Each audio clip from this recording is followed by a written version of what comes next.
word perverse by no less an official than the Attorney General and official leader of the bar to describe the judgment of the court is somehow reprehensible.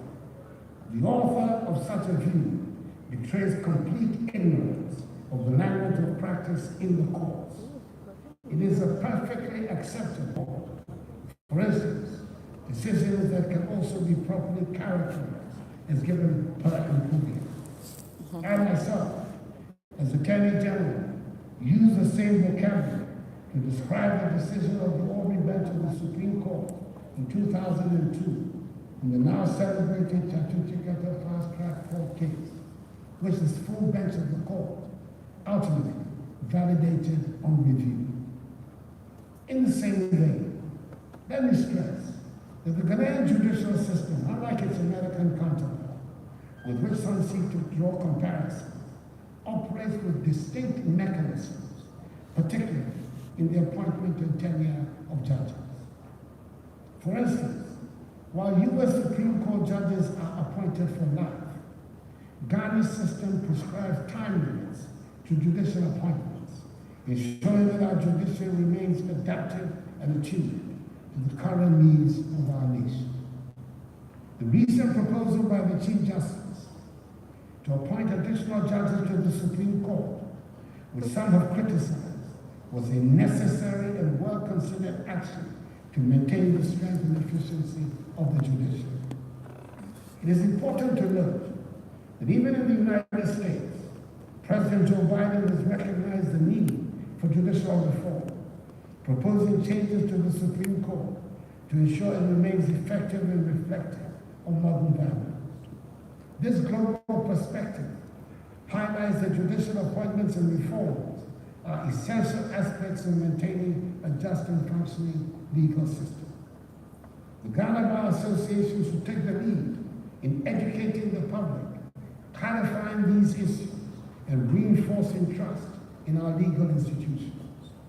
Furthermore, the jurisdiction of the American Supreme Court and of our own are widely dissimilar.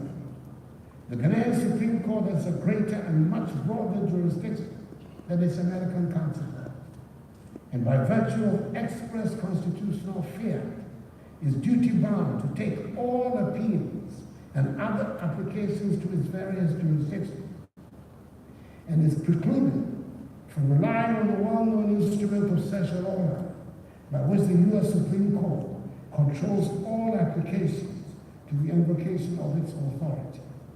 The U.S. Supreme Court, sitting on top of an extensive federal judicial structure, which comprises 50 state Supreme Courts, coexisting with federal district courts and the Federal Court of Appeal.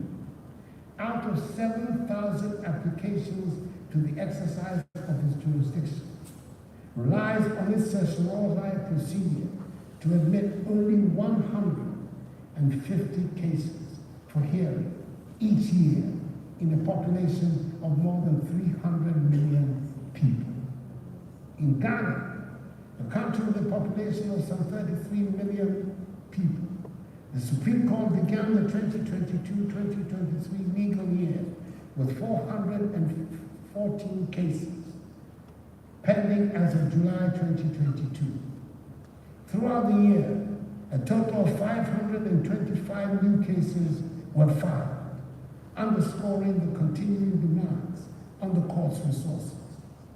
Although 345 cases were concluded by the end of the period, the backlog grew, with 595 cases unresolved as of June 2023. This data highlights the increasing pressure on the Supreme Court as the number of pending cases continues to rise despite ongoing efforts to manage and resolve. It is clear that facile, ill-informed comparisons do not serve the public interest. We would all do better to consider the Chief Justice's proposal on its merits and leave spurious notions of court packing alone. By the sheer coincidence of history, have been given the privilege and opportunity to appoint 3 Chief Justices together with 18 other judges of the Supreme Court. A number which stands currently at 13 judges of the present court. Indeed, only Justices Bafo Boni and Gabriel Scotty Pullman were appointed by predecessor presidents. If court packing was my goal, it surely would have been completed and realized by now. That is not and has never been my goal. My goal has been to fill the court with the best material available within the profession. And in all honesty, I believe I have succeeded in doing so. It was the same when I was Attorney General. Justices Datiba, Moniba Okran, and A.P. Kuji were all appointments proposed by me to my boss, the outstanding Ghanaian statesman, His Excellency John Ajikun Kufuor, the second president of the Fourth Republic. All these judges left strong imprints of judicial creativity. Members of the bar, as I prepare to leave office, I do so with a deep sense of optimism about the future of Ghana's democracy. We have traveled a long and sometimes difficult road, but we have made considerable progress. Our democracy is stronger, our institutions are more resilient, and our people are more determined than ever to build a nation that is free, just, progressive, prosperous, and united. The upcoming elections will be another test of our attachment to the values of democracy. It is my fervent hope and prayer that we will pass this test with flying colors. Let us approach these elections with the seriousness and sense of responsibility that they deserve. Let us conduct ourselves in a manner that brings honor to our nation and reinforces our allegiance to democracy. In the years to come, the challenges we face will undoubtedly evolve, but so too will be opportunities. Ghana remains a beacon of democracy and stability and development on the African. And if we are to continue to maintain this status, we should remain steadfast in our obligation to the rule of law, to the protection of human rights, and to the principles of democratic accountability. In conclusion, I'd like to express my profound gratitude to the Ghana Bar Association for its strong continuing support of the rule of law and the tenets of democracy. Its role in helping to shape the future of our nation is indispensable. As I prepare to hand over the baton of national leadership, I do so with confidence that the future of Ghana is bright and that our democracy will continue to thrive.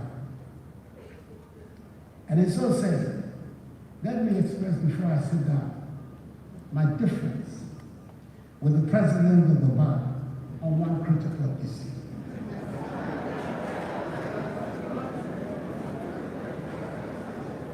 People who can afford to pay fees for the education of their wards should send them to fee-paid private schools. How many are they? Public schools, that is schools funded by the taxpayer, should be free to all who would otherwise be unable to pay for their education. That is why the numbers of pupils who have access to secondary education has doubled since the introduction of the free senior high school policy. How many big the private schools are not resourced. That over 5.7 million persons have benefited from the policy since its inception. The full impact of this dramatic development will be felt in due and will far outweigh the small number of privileged parents who can afford to pay for the education of their own. Members of the bar, let us continue to work together to build a Ghana that is free, just, peaceful, and prosperous. Let us ensure that our democracy endures for generations and generations. that it remains a source of pride for all Ghanaians. I am, by congratulating the outgoing executive of the bar, who have worked hard these last 3 years, and wishing the incoming executive, who will be elected at this conference, the best of luck and God's blessings on the discharge of its important duty. May God bless the Ghana Bar Association. May God bless our organizers and make them great and strong. Thank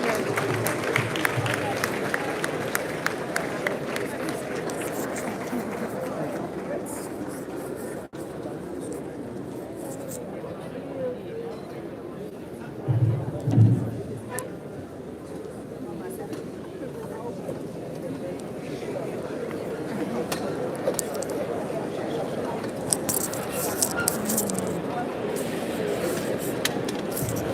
Thank you, His Excellency.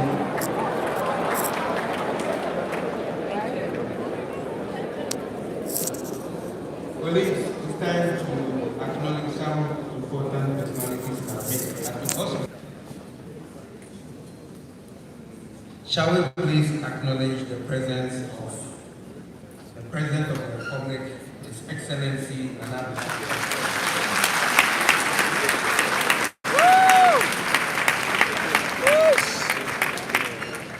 Shall we also acknowledge the presence of His Royal Majesty, the Chancellor of KNUST, Otufo Osei-Tutu II.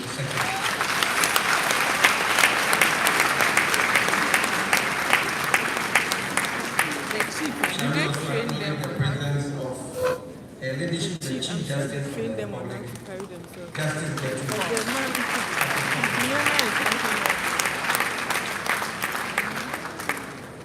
Almost all the speakers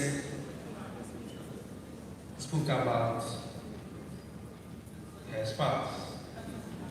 As the tradition goes mostly in judgments, we said so many things about him and I have nothing more useful to add. So kindly join me in acknowledging Mr. Kokolo, the husband of the fourth gentleman.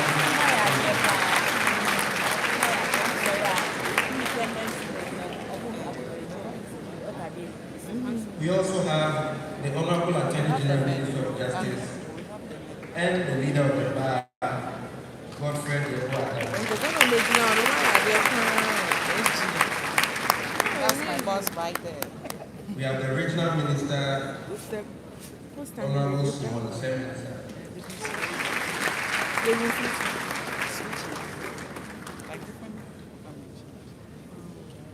We also have the Vice Chancellor of KNUST, Professor Rita Akosia-Jackson. I understand the full Vice Chancellor and the Registrar are also in our midst. We are really acknowledged. And then the last person on the high table is the Ashanti Regional Bar President, Kwame Yusuf. May I kindly ask that we clap for ourselves as we are also duly acknowledged.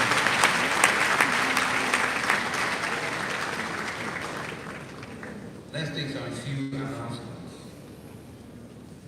This evening, His Royal Majesty will host us to a dinner at the Onitsha Palace. And it is strictly by invitation. So some of us will be there, and some of us will also be at the Rugby Park this evening for dinner. Tomorrow at 9 o'clock, we'll come back to this auditorium for our conference theme. The speaker will be Dr. K. Afarijan. He will speak to us on our conference theme.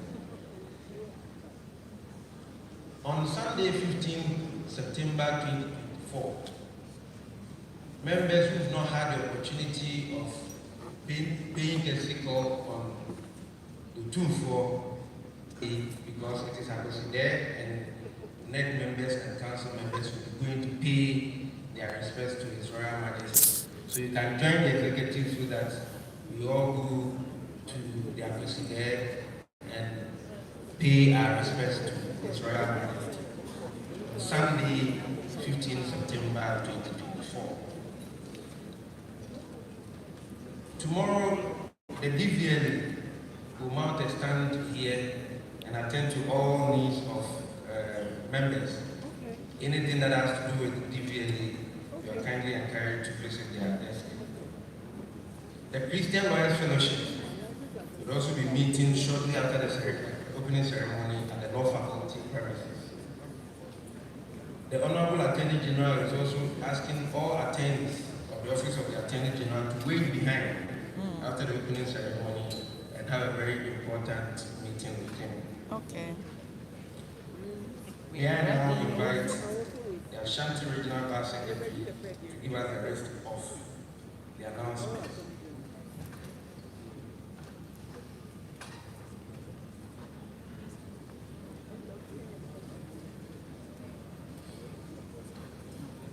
Good afternoon. May I seek leave to continue to stand on the existing protocols as already established by the earlier speakers. With us also this afternoon is the controller of the Ghana Immigration Service. You are duly acknowledged. Mr. Kwame.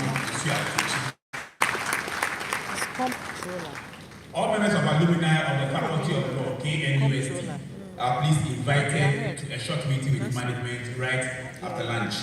They know you now have big cash, so I'm sure they want to take something from you.